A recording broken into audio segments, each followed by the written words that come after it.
నమస్కారం. మనసులో అంతరంగ శాంతి కోసం ఒక అన్వేషణ మొదలైనప్పుడు కొన్నిసార్లు ఈ మార్గం చాలా పెద్దదిగా ఒక మహాసముద్రంలా అనిపిస్తుంది కదా. మరి ఇంత పెద్ద ప్రయాణంలో ఒక సామాన్య సాధకుడు తన మొదటి అడుగు ఎక్కడ వేయాలి, ఎలా మొదలుపెట్టాలి? ఈ ప్రశ్న మీలో కూడా మెదులుతోందా? నియో ఏన్షియంట్ విజ్డమ్ తెలుగుకు ప్రేమపూర్వక స్వాగతం.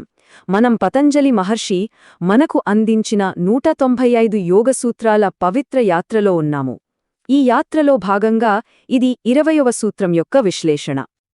గత కొన్ని సూత్రాలలో ఉన్నత స్థితిలో ఉన్న యోగుల మార్గాల గురించి మనం తెలుసుకున్నాం.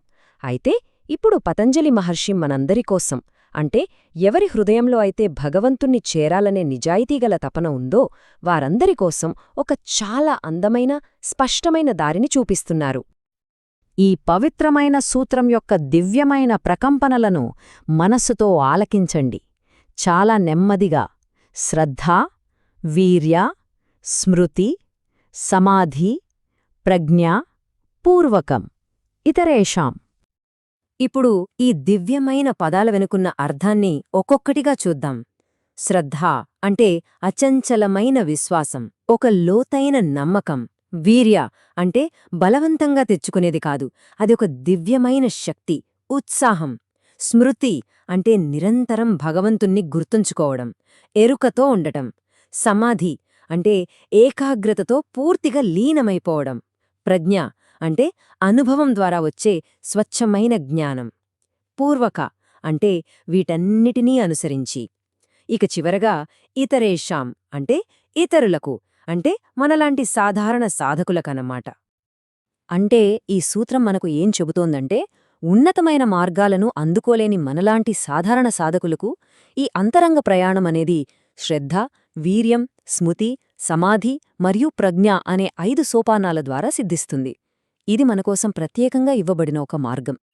ఒకసారిలా ఊహించుకోండి, మన ఆధ్యాత్మిక ప్రయాణం ఒక చీకటి పడుతున్న వేళలో మనం నడిచే మార్గం లాంటిది. దారి స్పష్టంగా లేదు. అప్పుడు ఈ సూత్రం మన ఇంటికి దారి చూపే 5 అందమైన దీపాలను మన చేతికిస్తోంది. రండి, ఆ దీపాలను ఒక్కొక్కటిగా వెలిగిస్తూ మనం ముందుకు వెళదాం. ఈ ప్రయాణంలో మనం వెలిగించే మొట్టమొదటి దీపం పేరు శ్రద్ధ. ఈ మార్గం నిజంగా ఉంది అని, ఆ మార్గంలో నడవగల యోగ్యత మనలో ఉంది అని, మన హృదయం లోపల వెలిగే ఒక సౌమ్యమైన, అచంచలమైన నమ్మకమే ఈ శ్రద్ధ అనే దీపం. అయితే ఈ శ్రద్ధ అంటే కేవలం గుడ్డి నమ్మకం కాదు. ఇది ఈశ్వర ప్రణిధానం అనే ఒక అద్భుతమైన సాధనతో ముడిపడి ఉంది. అంటే ఆ భగవంతుని పైన సంపూర్ణమైన ప్రేమతో, భక్తితో శరణాగతి చెందడం. నాది, నేను అనే భావనను వదిలేసి అంతా ఆయనే చూసుకుంటారనే దృఢ విశ్వాసంతో మనస్సును ఆయనకు అర్పించడమే అసలైన శ్రద్ధ. కాబట్టి ఈ మొదటి దీపాన్ని వెలిగించడం అంటే మన ఆత్మలో ఎప్పుడూ ఉన్న చిన్న వెచ్చని విశ్వాసాన్ని ప్రేమతో పోషించడమే. దీని ఎక్కడినుంచో తీసుకురానక్కర్లేదు, మనలోనే ఉన్న జ్యోతిని గుర్తించడమే. ఎప్పుడైతే హృదయంలో శ్రద్ధ అనే దీపం వెలుగుతుందో ఆ వెలుగు నుండే ఒక సహజమైన శక్తి పుడుతుంది. ఆ జ్వాలను మరింత ప్రకాశవంతం చేయడానికి, ప్రయాణంలో ఇంకో అడుగు ముందుకు వేయడానికి మనకు కావాల్సిందే ఈ రెండవ దీపం, అదే వీర్యం.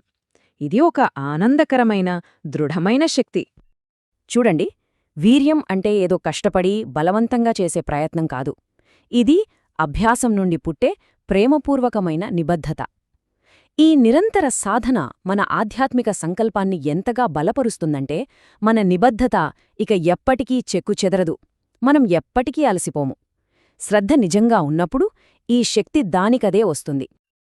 ఈ వీర్యం అనే శక్తి శ్రద్ధ నుండి సహజంగా పుడుతుంది. అప్పుడు మన సాధన ఒక బరువైన పనిలా అనిపించదు.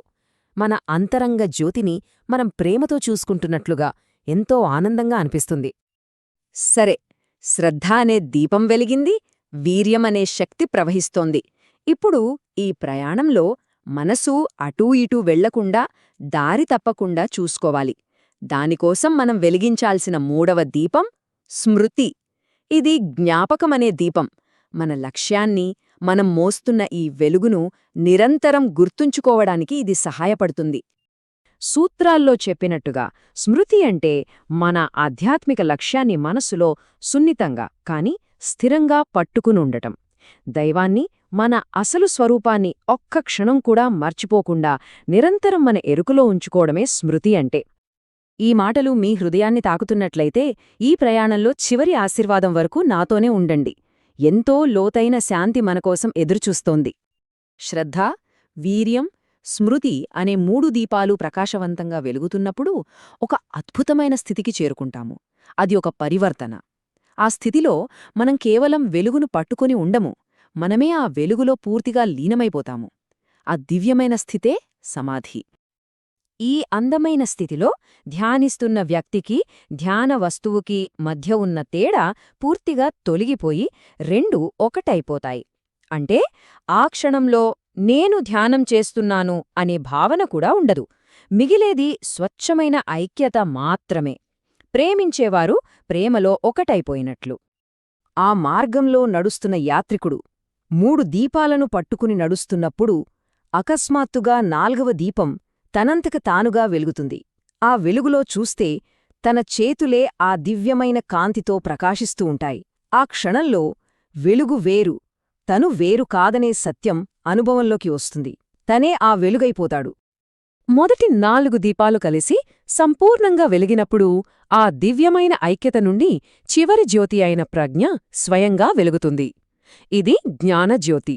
ఈ జ్యోతి యొక్క వెలుగులో ప్రతిదీ దాని అసలైన రూపంలో సంపూర్ణమైన స్పష్టతతో కనిపిస్తుంది.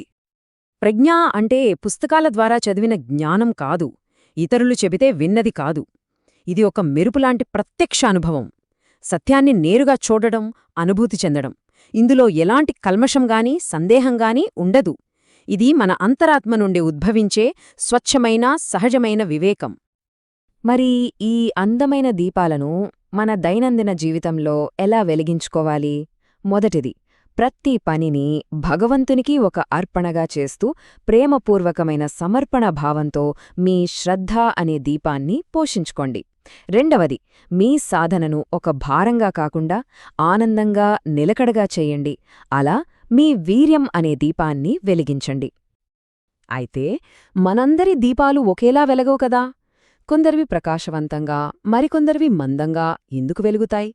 మన సాధన యొక్క తీవ్రతను ఏది నిర్ణయిస్తుంది? ఈ ఆసక్తికరమైన ప్రశ్నకు సమాధానాన్ని పతంజలి మహర్షి మనకు తర్వాతి సూత్రంలో అందిస్తారు. మరి ఈరోజు, ఈ క్షణం మీ హృదయంలో ఏ దీపాన్ని వెలిగించాలననిపిస్తుంది? ఈ పవిత్రమైన యాత్రను నాతో కలిసి కొనసాగించడానికి మా ఛానల్కు సబ్స్క్రైబ్ చేసుకోండి. అంతకు ముందున్న విశ్లేషణలను కూడా తప్పకుండా చూడండి. అన్నీ ఒకదానికొకటి ముడిపడి ఉంటాయి. ఈ జ్ఞానాన్ని స్వీకరించడానికి మీ హృదయాన్ని తెరిచినందుకు కృతజ్ఞతలు. మీలోని శ్రద్ధ అనే జ్యోతి సదా వెలుగుతూ ఉండాలి. మీలోని వీర్యమనే శక్తి మీకు నిరంతరం స్ఫూర్తినివ్వాలి. మీ స్మృతి అనే ఎరుక మిమ్మల్ని ఎల్లప్పుడూ దైవమార్గంలోనే నడిపించాలి. మీలో సమాధి అనే ఐక్యత అనుభవంలోకి రావాలి. ఆ ఐక్యత నుండి ప్రజ్ఞ అనే దివ్య జ్ఞానం ఉదయించి మీ జీవితాన్ని శాంతితో, ఆనందంతో నింపాలని మనస్ఫూర్తిగా ఆశిస్తూ సర్వే జనాః సుఖినో భవంతు. ఓం శాంతిః శాంతిః శాంతిః.